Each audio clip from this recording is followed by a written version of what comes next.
Hi everybody, welcome back to Conscientious Omnivore. My name is Pal. I wanted to talk today about a couple things, mostly around the word conscientious and what that means to me and how I use it in the context of this channel, and also kind of just the word conscious and what I mean by that when I say to be conscious and conscientious when choosing what to eat. I wanted to share that an experience I had recently. I watched a couple of different videos and had some exchange between a few different people in the comments section, and it just really struck home a couple of points that I feel are important to get out there and have everybody be aware of. So one of them is basically, I was on a video where somebody had posted a comment about recently switching to veganism. They'd been vegan for like half a year or whatever, and then somebody else chimed in and basically said like, oh, that's cute, you're gonna stay vegan for the rest of your life. I was vegan for 5 years and now I'm eating meat again. And it was kind of like a little bit of a dig at the person, obviously, and also just to some extent it was a little bit condescending in the way that it was made, I think. And the points that I made to the person were just that it's odd that they're on a vegan channel commenting to a vegan post that was done with a vegan activist, an interview, and then somebody put a comment who was a vegan, and this person felt the urge to say something kind of just kind of haughty and stuck up to the person for no reason, when they themselves were vegan previously. It's like, in my mind, that person clearly has some issues where they're probably feeling some guilt. Their conscience is actually bothering them, and they're trying to make it okay by basically making fun of other people who may feel the same way. And I pointed it out to them and kind of said a few things, and there was an exchange. But the whole point that I was trying to make to this person was that I really believe that if you want to be conscious and conscientious about what you're choosing to eat, you really have to look at everything a lot more than this person was willing to go. They basically said they went back to eating meat because of tradition, and it was difficult, and they didn't want to be the social outcast, and family get-togethers and what have you. And I just thought, like, okay, well, those things are legit, kind of annoyances, but is it really is it really worth the life of another sentient being when it's unnecessary? Everybody goes to the desert island scenarios and whatever. Who wouldn't eat a fish or whatever if they had to survive? Of course, everybody would. You're not going to starve to death because you're not going to eat a fish or some rabbit or something, whatever. But you have to also look at that situation. If there's a big enough island for there to be like land animals, there's probably fruit trees or some other kind of thing to eat. But anyway, that's not really the case here. A lot of people will say like, well, I only get ethically sourced meat, or I buy like humane, grass-fed, whatever, organic, everything, free range, blah, blah, blah.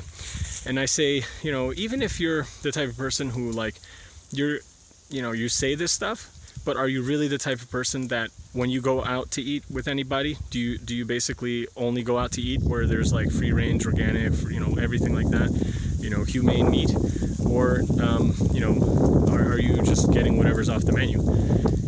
Or are you eating vegan on those days and you're only eating the backyard chicken eggs, or whatever, like people want to say all these kinds of things, but are they really taking it to that level? And then if they're not, then in my mind, what they're really doing is basically doing what the Living Color song mentioned years and years ago, where they said, I paid my $20 to Live Aid, I paid my guilty conscience to go away. What they're doing is the occasional, more expensive Whole Foods, whatever, grocery stores in your area that's expensive and you can get grass-fed, whatever, you're paying for like the $20 steak every once in a while because it's humane, and then by that you think that you've like cleared away all the the guilt that you have for all the other stuff you've eaten throughout the week in other places where the stuff is far from humane, and you just ate whatever was there because it's cheap and it's convenient and is available. So I think that's one thing that I really wanted to kind of talk about. And then there's another comment that I had actually made on another video where it was an interview with a person who said that they only ate like ethical meat, mostly fish. The guy said that basically he was like eating vegetables most of the time, and he would get those at locally sourced farmers markets, and then he would only eat fish that he himself caught. Like once a month he'd go out and fish and then just eat that. And he seemed like he was really trying to be in tune with nature, and he said that he said a prayer for the animal's life as he took it and all this kind of stuff. And I'll be honest, I'll go out on a limb here, and I think for maybe a lot of vegans this might be controversial, but I'll even say that if everybody did what that guy says he does, and I don't know if he really does that or not, but if he really does what he says he does, if everybody did that, we wouldn't be facing the ecological disaster that's upon us. We wouldn't have the scale and magnitude of the horrors of the animal agriculture industry. And if everybody did the same thing, the equivalent of keeping chickens in their backyard and only killed and ate those, as an ethical vegan, I think that's still wrong because it's unnecessary. But I'm just saying from an ecological and environmental standpoint, and even from a health standpoint, it wouldn't be so bad, because I think if you ate 95% plants and then you ate 5% animal products, you'd probably be like pretty healthy. It's like the Okinawan diet, it's 96% plants.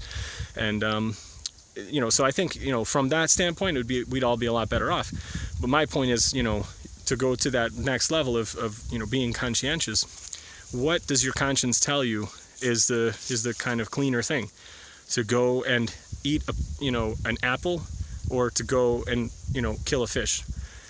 What's easier for you? Like picking a squash out of the garden, or beheading a chicken, or killing a rabbit, or shooting a deer, or whatever.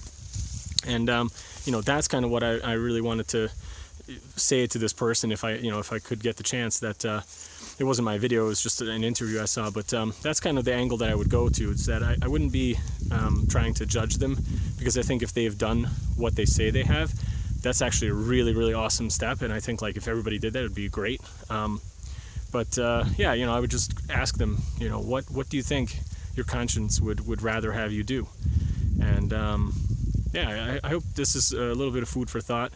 And I think some people will give you the plants feel pain argument too, which I'll probably cover that in more detail in another video. But just think about all the plants where they willingly give their fruit for you.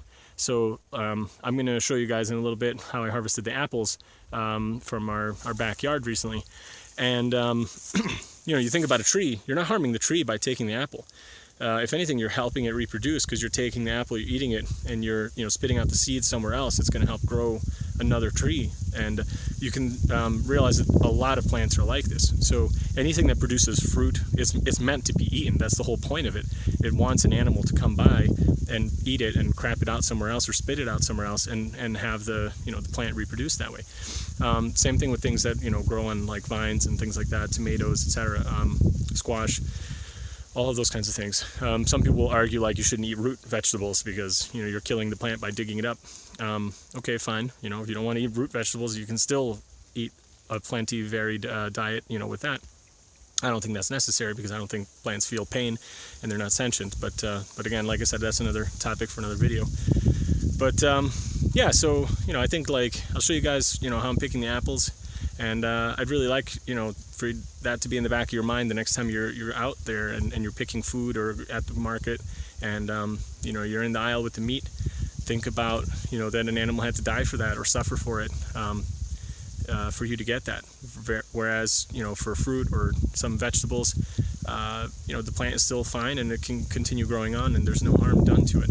And that's where I'm talking about, like, your conscience. Like, which one would you think your conscience is going to be okay with? So anyway, I hope you guys enjoyed that, and remember to share and subscribe if you do. I'm gonna get going here because I'm starting to get cold. Out on a run here. There's a beautiful little overlook that I'm over here on, and I think it's time to start heading back because I don't want to get cold. So yeah, check out this thing about the apples, and then see you next time. Bye. Just came out after a storm, and sorry for the wind, but there's an apple tree from our neighbor's yard at my in-laws where it just hangs over to my in-laws property, and he's always told us that we could just take all the apples from this side. So I'm going to come out with a ladder in a little bit. But even in the meantime, I'm just picking up apples from the floor after a big storm here. And you can see that I've got quite a few nice ones already. And not even done. I mean, there's just so many more on the ground here. And so many left on the tree that, yeah, I think this is going to be a nice, harvest. And again, just for free. Haven't really done anything for this tree. I don't think the neighbor really does much with it either. So it just kind of grows here for free. And yeah, we're going to see if we can make some jam and maybe some pies out of it. And I'll show you guys how to do that. Okay, the storm is coming back, it seems. It started to rain again, but I'm mostly done and picked about 3 bags worth. In addition to this, my wife has also picked up a whole bag's worth earlier this week. So, probably close to 4 bags worth of apples. And this is just the half that kind of, not even half, probably just one real big branch that hangs over to this side of the property. And yeah, there's just tons and tons of apples on this one tree.